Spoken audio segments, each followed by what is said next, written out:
conseiller, je suis le président également du Sénat de France. Je vais vous présenter rapidement le projet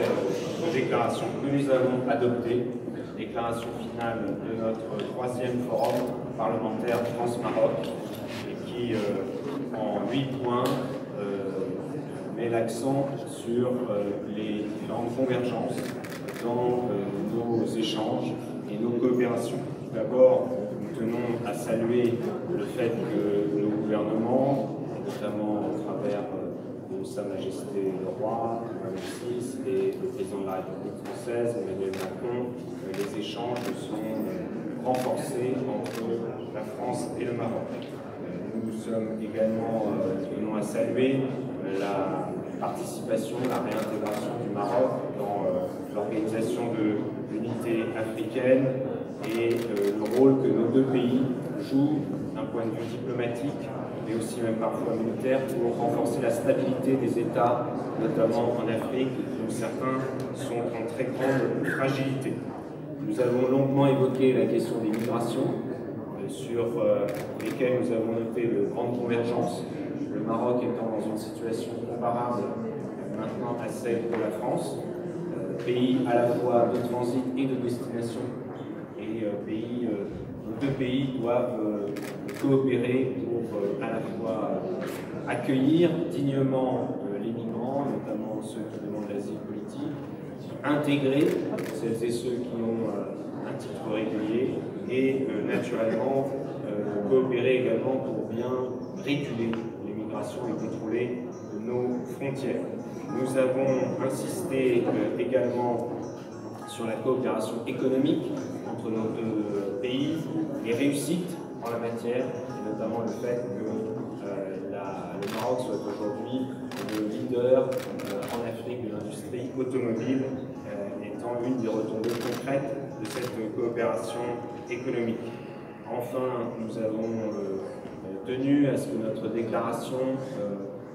parle de notre engagement commun pour le développement durable, pour l'application de l'accord de Paris de lutte contre le dérèglement climatique, et c'est extrêmement important dans un contexte où il peut être remis en cause, mais par ailleurs, le défi climatique, le défi environnemental est en grande partie devant nous. Nous avons également redit nos positions sur la question du règlement de la situation au Sahara occidental, et enfin nous avons souligné et salué la vitalité de nos relations, ce qui est particulièrement vrai du point de vue parlementaire. Nos délégations respectives, nombreuses, représentant des sensibilités politiques variées, en témoignent. La présence de nos présidents, de groupes d'amitié dans nos deux, la première et la deuxième chambre, de chaque côté, démontre, car on peut vous le dire, le groupe d'amitié France-Maroc, par exemple, à l'Assemblée nationale, au Sénat, en France, sont les groupes d'amitié qui rassemblent le plus de parlementaires. Et c'est également le cas du côté marocain, et c'est extrêmement important pour nous, et c'est ce qui nous amène à poursuivre ces échanges, et nous allons d'ores et déjà préparer le prochain forum qui aura lieu en alternance en France en 2020. D'abord, remercier les présidents des deux chambres du Parlement marocain qui nous accueillent, à la fois représentants et conseillers. Naturellement, en tant que président du Sénat, je constate que nos groupes d'amitié ont préparé le terrain, ils l'ont plus que défriché, ils l'ont déjà en quelque sorte jardiné étymologiquement. Et que pour notre coopération, les choses sont simples, notamment Chambre des conseillers et Sénat, le sujet auquel tient à la fois Sa Majesté le Roi et le gouvernement, le sujet de la régionalisation, de la décentralisation, c'est pour nous un sujet très important sur lequel nous pouvons échanger, partager. Nous avons maintenant depuis 1983 l'expérience de la décentralisation avec les difficultés, avec la tentation permanente d'ailleurs de tous les pouvoirs, quelles que soient les sensibilités, de reprendre par l'autre main ce qui a été donné et c'est donc une expérience importante. Le second des sujets, c'est que nous avons parlé Afrique. Et comme l'a dit le président de Rugy, le retour dans l'Union africaine du Maroc, c'est important, pas simplement pour le Maroc, c'est important pour l'Afrique, mais pas simplement pour l'Afrique, c'est important pour les relations entre, j'allais dire, ce qu'on qualifie les pays du Nord et les pays du Sud. Parce que, par sa civilisation, par son histoire, par son positionnement géographique, je rappelais une formule de Bonaparte, que la géographie détermine aussi les géopolitiques. Et donc, s'engager vers l'Afrique ensemble, parce que nous partageons, j'allais dire, un regard très convergent, nous est apparu quelque chose d'important. Voilà pourquoi j'ai annoncé ici, c'était la première annonce, en y associant la Chambre des conseillers, que la réunion l'an prochain des Sénats d'Europe aura lieu sur des thèmes qui sont des thèmes difficiles, parce que demain et après-demain, il y aura un mini-sommet à Bruxelles, car vous sentez bien les crispations qui peuvent exister au niveau de l'Union européenne, au niveau des questions migratoires ou du terrorisme, pour que nous abordions ces sujets. Les secondes chambres, souvent ayant, j'allais dire, un peu de distance, et il est bien qu'il y ait une chambre des pulsions et une chambre de la stabilisation. Nous aborderons ces sujets et que nous inviterons les deuxièmes chambres d'un certain nombre de pays d'Afrique, et que ce sera notamment à travers du Maroc que nous le ferons, puisque c'est avec eux. Mais je veux simplement vous dire que la Côte d'Ivoire vient de se doter en avril d'une deuxième chambre, que le Tchad vient de voter une réforme constitutionnelle pour une deuxième chambre. À chaque fois pour assurer quoi? Une meilleure unité de la nation et être une assemblée d'apaisement. Enfin, je dois vous dire que, une fois encore, l'hospitalité marocaine n'a pas failli à sa réputation. Hospitalité qui, pour un gaulliste comme moi, est de porter dans les générations qui viennent combien le Maroc est combien celui qui allait porter l'indépendance du Maroc, compagnon de la libération, et qu'aux pires heures de notre histoire, lui n'a jamais douté des fondements de la France. Et je vous le disais ce matin, les amis, c'est comme les étoiles, c'est pendant la nuit qu'on peut les compter. Et à ce moment-là, il faisait très nuit sur la France, et nous avons pu compter sur le Maroc. Ça ne s'oublie jamais. Merci.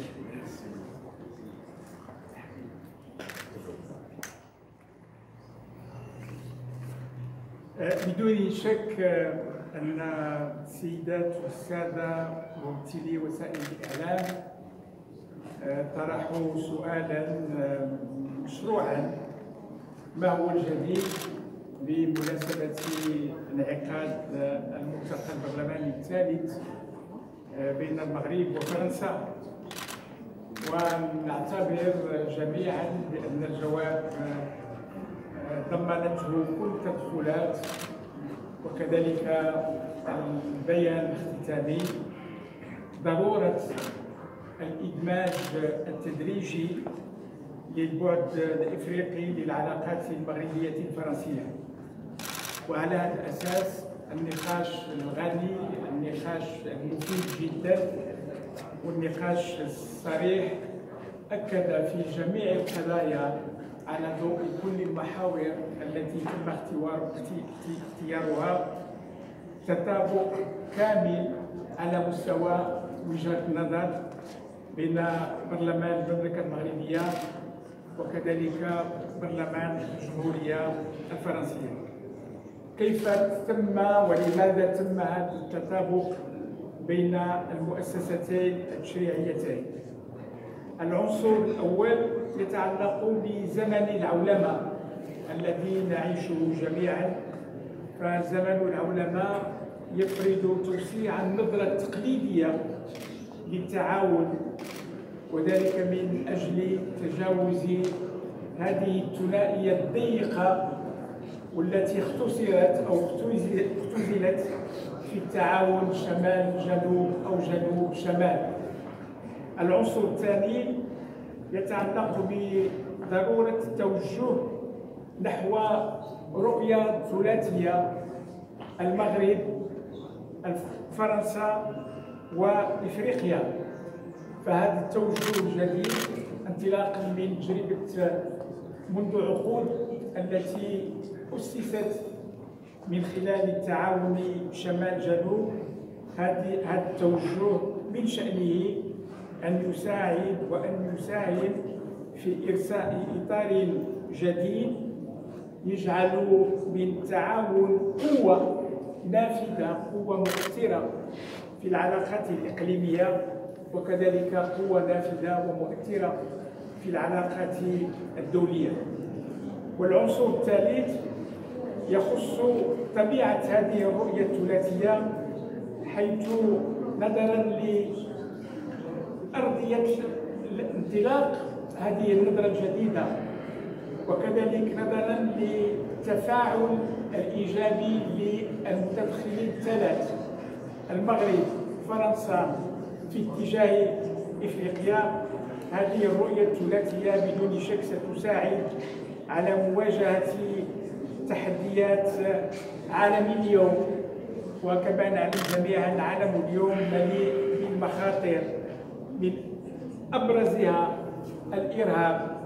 وكذلك من أهمها التقلبات المناخية. وبطبيعة الحال كما أشار السيد الرئيس لوريجي من خلال البيان الاختتامي، البحث عن الطرق المؤدية للتنمية المستدامة. وأخيرا العنصر الرابع فيما يتعلق بالنظرة الثلاثية، والتي نعتبرها أكثر واقعية وأكثر ملائمة، حيث لها القدرة على استيعاب القضايا الكبرى والمساهمة في إيجاد الحلول الناجعة،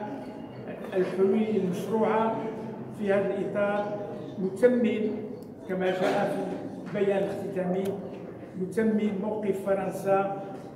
الخاص بالقضية الوطنية والداعم لحل سياسي في إطار الأمم المتحدة، وذلك على أساس الحكم الذاتي.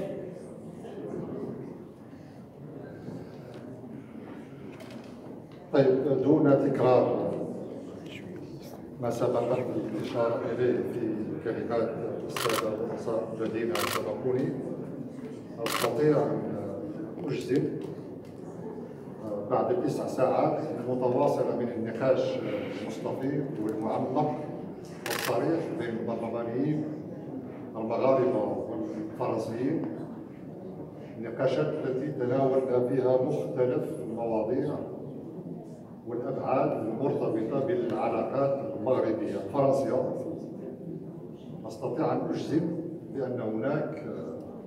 وهذه ربما واحدة من أهم الخلاصات هذا المنتدى، أن هناك قناعة جديدة تتوتر وتترسخ أكثر فأكثر، قناعة مضمونها أن العلاقات المغربية الفرنسية إجمالا والعلاقات البرلمانية المغربية الفرنسية تحديدا هي اليوم على موعد مع فرصة تاريخية حافلة، فرصة ليس فقط لأن العلاقات المغربية الفرنسية التي هي في الأساس علاقة شراكة استراتيجية استثنائية مدعومة بروابط تاريخية قوية وبرصيد من القيم المشتركة وبتطلعات وطموحات مشتركة، ولكن هذه الشراكة اليوم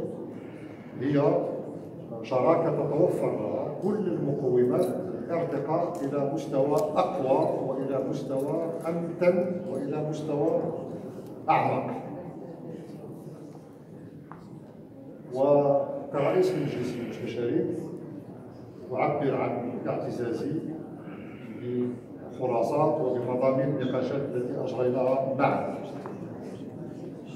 واليوم على أجندة العلاقات المغربية الفرنسية هناك أسئلة مرتبطة بكيفية الذهاب معا المغرب وفرنسا من أجل استثمار كل الفرص وكل الإمكانيات التي تتيح بناء شراكات مديرها ليس للنفع المتبادل على المغرب وفرنسا بالمعنى التجاري والاقتصادي، ولكن مديرها للمنافع المشتركة حتى بالنسبة للفضاءات الجيو استراتيجية التي نحن جزء منها، تعرف سواء تعلقت بالفضاء الأفريقي أو بالفضاء الأورو المتوسطي أو بالواجهة الأطلسية. فمضامين البيان الختامي الذي قدم خطوطه العريضة السيد رئيس الجمعية الوطنية الفرنسية يعني توضح ما هي مشاريع العمل وما هي برامج العمل التي يتعين على البرلمانيين المغاربة والفرنسيين أن يباشروا العمل معها، ليس فقط من أجل كما قلت الارتقاء بهذه الشراكة إلى مستوى أقوى وأعمق، ولكن الارتقاء بها إلى المستوى الذي يؤهل بلدنا لتقديم إسهامهما من أجل صياغة عالم أقل عنفا وأكثر عدلا، من أجل صياغة عالم ينصت لتطلعات الشعوب وفي مقدمتها الشعوب الأوروبية الأفريقية، عالم ينصت ويستوحي القيم المشتركة، قيم تطلع نحو إشاعة العدالة، قيم تطلع نحو إشاعة الحرية، قيم تطلع نحو توطيد مبادئ وقيم ديمقراطية، قيم إشاعة وتوطيد كذلك المساواة والأخاء بين الشعوب. أنا سعيد جدا أنني تلقيت كذلك، وهذه واحدة من يعني الأمور الجديدة التي أفرزها هذا الحوار البرلماني المغربي الفرنسي، هو الانتباه لأهمية وقيمة التعاون اللامركزي، التعاون بين الجهات. وقد سعدت كثيرا بالمبادرة التي أعلن عليها زميلي السيد رئيس مجلس الشيوخ الفرنسي، والمتعلقة بمبادرة يعني صياغة برنامج عمل يخص مجالس الغرف الثانية. وكرئيس لمجلس المستشارين انخرط في هذه المبادرة للأسباب التي شرحها السيد الرئيس، ولكن انخرط فيها كذلك على اعتبار أن مجلس المستشارين المغربي يترأس اليوم رابطة مجالس الشيوخ ورابطة مجالس المستشارين في العالم العربي وفي القارة الأفريقية، وهكذا نستطيع أن نمضي معا من أجل توظيف كل ما نمتلكه من أوراق قوة، ومن أجل استثمار كل ما هو متاح لنا من فرص المساهمة في التجاوب مع تطلعات شعوبنا وخاصة شعوب القارة الأفريقية، ومن أجل كذلك تقديم مساهمتنا إلى جانب كل أحرار العالم من أجل كما قلت عالم أقل عنفا وأكثر عدلا. شكرا لكم.